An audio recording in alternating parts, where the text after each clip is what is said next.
ಆತ್ಮೀಯ H16 news ಅರ್ಥಾತ್ Sitaram news ವೀಕ್ಷಕರೇ, ನಾನು ನಿಮ್ಮವ ಎಂ ಆಯುಧ ಮಲ್ಲಪ್ಪ ಜೊತೆಯವರು. ತಾವು ಈಗ ಸುದ್ದಿಗಳ ಲೋಕಕ್ಕೆ ಎಂಟ್ರಿ ಹೊಡಿತಾ ಇದ್ದೀರಿ. ಈ ಸುದ್ದಿಗಳನ್ನು ಪ್ರತಿಯೊಂದು ನೋಡೋ ಜೊತೆಗೆ ನಿಮ್ಮ ಅಭಿಪ್ರಾಯಗಳನ್ನು ಹಚ್ತಾ ಇರಿ. ಯಾಕಂದರೆ ಈ ಸುದ್ದಿಗಳು ನಿಮಗಾಗಿ, ನಿಮ್ಮ ಬದುಕಿಗಾಗಿ, ನಿಮ್ಮ ವೈಚಾರಿಕೆಗಾಗಿ, ನಿಮ್ಮ ತಿಳುವಳಿಕೆಗಾಗಿಯೂ ನಿಮಗೂ ಗೊತ್ತು. ಜೊತೆಗೆ ನಮಗೂ ನಿಮ್ಮೊಂದಿಗೆ ಇದೊಂದು ಮಾತಾಡುವಂಥ ಜೊತೆಗೆ ಸುದ್ದಿಗಳನ್ನು ಬಿಡುವಂಥ ಕೆಲಸ. ಈ ಕೆಲಸದಲ್ಲಿ ನಾವು ನಿಮ್ಮೊಂದಿಗಿದ್ದೀವಿ ಅಂತ ಹೇಳ್ತಾ ನೋಡ್ತಾ ಇರಿ ಸುದ್ದಿಗಳನ್ನು. ಸಮಾಜಕ್ಕೆ ಕೆಲಸ ಮಾಡಿದಂಥ ಅನೇಕ ಕೆಲಸಗಳನ್ನು ತಿಳಿದುಕೊಂಡು ರಾಣಿ ಚೆನ್ನಮ್ಮ ವಿಶ್ವವಿದ್ಯಾಲಯ ಗೌರವ ಡಾಕ್ಟರೇಟ್ ಕೊಡ್ತಕ್ಕಂಥ ಒಂದು ವ್ಯವಸ್ಥೆಯನ್ನು ಅದು ಮಾಡಿದೆ. ಮುಂದೆ ಕೆಲಸ ಮಾಡಲಿಕ್ಕೆ ಅದು ಅನುಕೂಲ ಆಗ್ತಕ್ಕಂಥ ಒಂದು ವ್ಯವಸ್ಥೆಗಳು. ಅದರ ಜೊತೆಗೆ ಸಾಮಾನ್ಯವಾಗಿ ನಮ್ಮಲ್ಲಿ ಮೂಢನಂಬಿಕೆಗಳು ಬಹಳ ಇದ್ದಾವೆ. ಯಲ್ಲಮ್ಮನ ಗುಡ್ಡದಲ್ಲಿ ಸುಮಾರು 5,000 ಜನ ದೇವದಾಸಿಗಳನ್ನು ತೋರಿಸಿ ಸುಮಾರು 25 ವರ್ಷಗಳ ಹಿಂದೆ ಮಾಡಿದಂಥ ಒಂದು ಬೆಳೆ ಹೊಡ್ಕೊಳ್ಳೋದು, ಜಡಿಯನ್ನು ತೆಗೆಯೋದು, ಇವೆಲ್ಲವನ್ನು ಮಾಡಿದರೆ ಒಂದು ಪರಿಣಾಮವಾಗಿ ಇದನ್ನು ಗುರುತಿಸಿ ಶಿಕ್ಷಣ, ಕೃಷಿ ಎಲ್ಲವನ್ನೂ ಗುರುತಿಸಿ ಕೊಡ್ತಕ್ಕಂಥ ಒಂದು ವ್ಯವಸ್ಥೆಯನ್ನು ಮಾಡಿದೆ. ನಮಗೂ ಸಂತೋಷ ಆಗಿದೆ. ಸರ್ವ ಸದಸ್ಯರಿಗೂ, ಭಕ್ತರಿಗೂ, ಸಮಾಜಕ್ಕೂ ಸಂತೋಷವಾಗತಕ್ಕಂಥ ಕೆಲಸವನ್ನು ರಾಣಿ ಚೆನ್ನಮ್ಮ ವಿಶ್ವವಿದ್ಯಾಲಯ ಮಾಡಿದ ಸಂತೋಷ. ಮುಂದೆ ಎಲ್ಲರೂ ಸಹಕಾರದಲ್ಲಿ ಮತ್ತು ಇನ್ನೊಂದು ಒಳ್ಳೆಯ ಕೆಲಸವನ್ನು ಮಾಡೋಣ ಅಂತ ಹೇಳ್ತಾರೆ. ನಮ್ಮ ಭಾಗದ ಪ್ರತಿಷ್ಠಿತ ಮಠ ನಿಡಸೋಶಿಯ ಸಿದ್ಧ ಸಂಸ್ಥಾನ ಮಠ. ನಿಡಸೋಶಿಯ ಜಗದ್ಗುರು ಡಾಕ್ಟರ್ ಪಂಚಮ ಶಿವಲಿಂಗೇಶ್ವರ ಮಹಾಸ್ವಾಮಿಗಳವರಿಗೆ ರಾಣಿ ಚೆನ್ನಮ್ಮ ವಿಶ್ವವಿದ್ಯಾಲಯ ಗೌರವ ಡಾಕ್ಟರೇಟ್ ನೀಡಿರುವುದು ಇಡೀ ಜಿಲ್ಲೆಗೆ ಸಂತೋಷವನ್ನು ತಂದಿದೆ. ಬಹುಶಃ ದಕ್ಷಿಣ ಭಾಗದಲ್ಲಿ ಸಿದ್ಧಗಂಗೆ, ಸುತ್ತೂರು ಹೇಗೋ ಹಾಗೆ ಉತ್ತರ ಕರ್ನಾಟಕದಲ್ಲಿ ಪ್ರಸಿದ್ಧ ಮಠ ಅಂತಂದರೆ ನಿಡಸೋಶಿಯ ಸಿದ್ಧ ಸಂಸ್ಥಾನ ಮಠ. ಪರಮ ಪೂಜ್ಯ ಜಗದ್ಗುರುಗಳು ಎಲ್ಲರ ಜೊತೆ ಬೆರೆತು ಸಾಮಾಜಿಕ ಕೆಲಸವನ್ನು ಮಾಡಿರ್ತಕ್ಕಂಥದ್ದು. ಅವರಿಗೆ ಇವತ್ತು ಹುಕ್ಕೇರಿಯ ಗುರುಶಾಂತೇಶ್ವರ ಸಂಸ್ಥಾನ ಹಿರೇಮಠದಿಂದ ಗೌರವ ಸನ್ಮಾನವನ್ನು ಮಾಡಿ ಸಂತೋಷವನ್ನು ಪಡೆದಿದ್ದೇವೆ.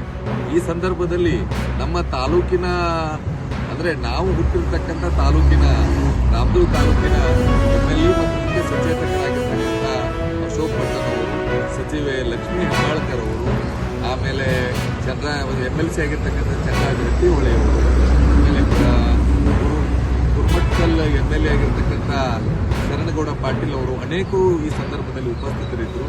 ಪರಮ ಪೂಜ್ಯರನ್ನು ಬಂದು ಗೌರವಿಸಿ ಈ ಸಂತೋಷವಾಗಿದೆ.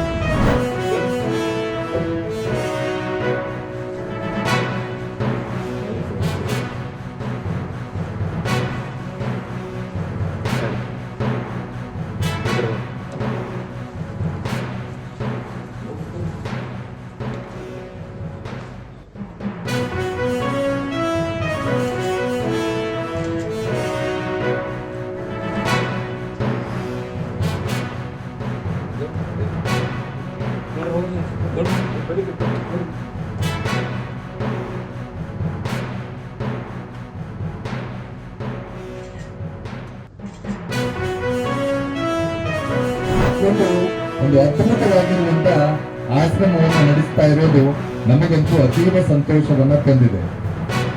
ಬಹುಶಃ ವಿಜಯ ಮೋರೆ ಬಗ್ಗೆ ಹೇಳ್ಬೇಕು ಅಂತಂದ್ರೆ, ಧರ್ಮ ಅಂತಂದ್ರೆ ಮಠ ಮಂದಿರ ಅಲ್ಲಷ್ಟೇ ಅಲ್ಲ, ಯಾರು ನೊಂದವರಿಗೆ ಬಂದವರಿಗೆ ಬಂಧುವಾಗಿ ನಿಲ್ಲುವುದು ಧರ್ಮ. ಕಷ್ಟದಲ್ಲಿರುವವರನ್ನು ಸುಖದ ತಾಣದಲ್ಲಿ ತರುವುದು ಧರ್ಮ. ಆ ನಿಟ್ಟಿನಲ್ಲಿ ಯಾರು ಕಷ್ಟವಾಗಿರ್ತಾರೋ ಅವ್ರ ಜೊತೆ ವಿಜಯ ಮೋರಿ ಪೂರ್ಣ ಫ್ಯಾಮಿಲಿ ಇರ್ತಾರೆ. ಬಹುಶಃ ನೀವೆಲ್ಲರೂ ಕೂಡ ಈ ಕಾರ್ಯಕ್ರಮದಲ್ಲಿ ಭಾಗಿಯಾಗಿ ಬಹಳಷ್ಟು ಜನ ಸಹಾಯ ಸಹಕಾರವನ್ನು ನೀಡಿದ್ದೀರಿ. ನಿಮಗೆಲ್ಲರಿಗೂ ಒಳ್ಳೆಯದಾಗಲಿ. ಜೊತೆಗೆ ಈಗೇನು ಆರಂಭಿಸ್ತಾ ಇದಲ್ಲ, ಬಹಳ ಒಳ್ಳೆಯ ಕೆಲಸ ಇದೆ. ಯಾಕಂತಂದ್ರೆ ಹಿರಿಯರನ್ನ ಗೌರವಿಸಬೇಕು, ಜೊತೆಗೆ ನಾವು ಕೂಡ ಸಂತೋಷವಾಗಿರ್ಬೇಕು. ಅಂತಂದ್ರೆ ಹಿರಿಯರನ್ನ ದೂರ ಪ್ರವಾಸ ಕರ್ಕೊಂಡು ಹೋಗಂಗಿಲ್ಲ. ಅಂತವರನ್ನು ಒಂದು 15 ದಿವಸ ಇಲ್ಲ ಬಿಟ್ಟು ಪ್ರವಾಸಕ್ಕೂ ಹೋಗ್ಬಹುದು ಅಂತ ಅದ್ಭುತವಾದ ಕಾರ್ಯವನ್ನ ಮಾಡಿರ್ತಕ್ಕಂಥ ಈ ಶಾಂತಾಯಿ ವೃದ್ಧಾಶ್ರಮದ ಎಲ್ಲಾ ಸದಸ್ಯರಿಗೂ ಕೂಡ ಭಗವಂತ ಒಳ್ಳೆಯದು ಮಾಡಿ ಅಂತಕ್ಕಂಥ ಮಾತನ್ನ ಹೇಳ್ತಾ, ಈ ನಮ್ಮ ಜೊತೆ ಇನ್ನೊಂದೇನಂತಂದ್ರೆ ವಿಜಯ್ ಮೋರಿ ಅವ್ರಿಗೆ ಕೇಳಿದ್ವಿ, ಶಾಂತಾಯಿ ಅಂದ್ರೆ ಯಾರು ಅಂದಾಗ ಅವರು ಪಾಟೀಲ್ ತಾಯಿ ಇನ್ನೂ ಇದ್ದಾರೆ ಅನ್ನೋದನ್ನ ನಮ್ಮ ಜೊತೆಗೆ ಶಾಂತಾಯಿ ಅವರು ಕೂಡ ಇದ್ದಾರೆ ಅನ್ನೋದನ್ನ ಅವರು ತಿಳಿಸಿದ್ರು. ಬಹಳಷ್ಟು ಸಂತೋಷ ಆಯ್ತು. ಭಗವಂತ ನಿಮ್ಗೆಲ್ಲರಿಗೂ ಒಳ್ಳೇದು ಮಾಡಲಿ ಅಂತಕ್ಕಂಥ ಮಾತನ್ನ ಹೇಳ್ತಾ, ಆತ್ಮೀಯರೇ, ಎಲ್ಲ ಸುದ್ದಿಗಳನ್ನು ನೋಡಿದ್ರಲ್ಲ, ಏನು ಅನಿಸ್ತು ನಿಮಗೆ? ಇದರಲ್ಲೇ ನಿಮ್ಗೆ ಲೈಕ್ ಆಗಿರ್ಬೋದು, ಡಿಸ್ಲೈಕು ಆಗಿರ್ಬೋದು, ಕಾಮೆಂಟ್ ಬೇಡಪ್ಪ ಅಂತೂ ಅನಿಸಿರ್ಬೋದು, ಕಾಮೆಂಟ್ ಮಾಡಬೇಕಪ್ಪ ಅನಿಸಿರ್ಬೋದು, ಶೇರ್ ಮಾಡಬಾರ್ದಪ್ಪ ಅನಿಸಿರ್ಬೋದು, ಅದು ಮಾಡಬೇಕು ಅನಿಸಿರ್ಬೋದು. ಏನಾದರೂ ಆಗಲಿ ಶೇರ್ ಮಾಡ್ತಾಯಿರಿ, ಈ ನ್ಯೂಸ್ಗಳನ್ನ ಹಂಚ್ತಾ ಇರಿ, ಜೊತೆಗೆ ಇದಕ್ಕೆ ಸಬ್ಸ್ಕ್ರೈಬ್ ಆಗ್ತಾಯಿರಿ ಅಂತ ಹೇಳ್ತಾ H16 ನ್ಯೂಸ್ ಅರ್ಥಾತ್ ಹೇ ಸೀತಾರಾಮ್, ಇದು ಸತ್ಯದ ಕೈಗೆ ನಡಿ. ವಂದನೆಗಳು.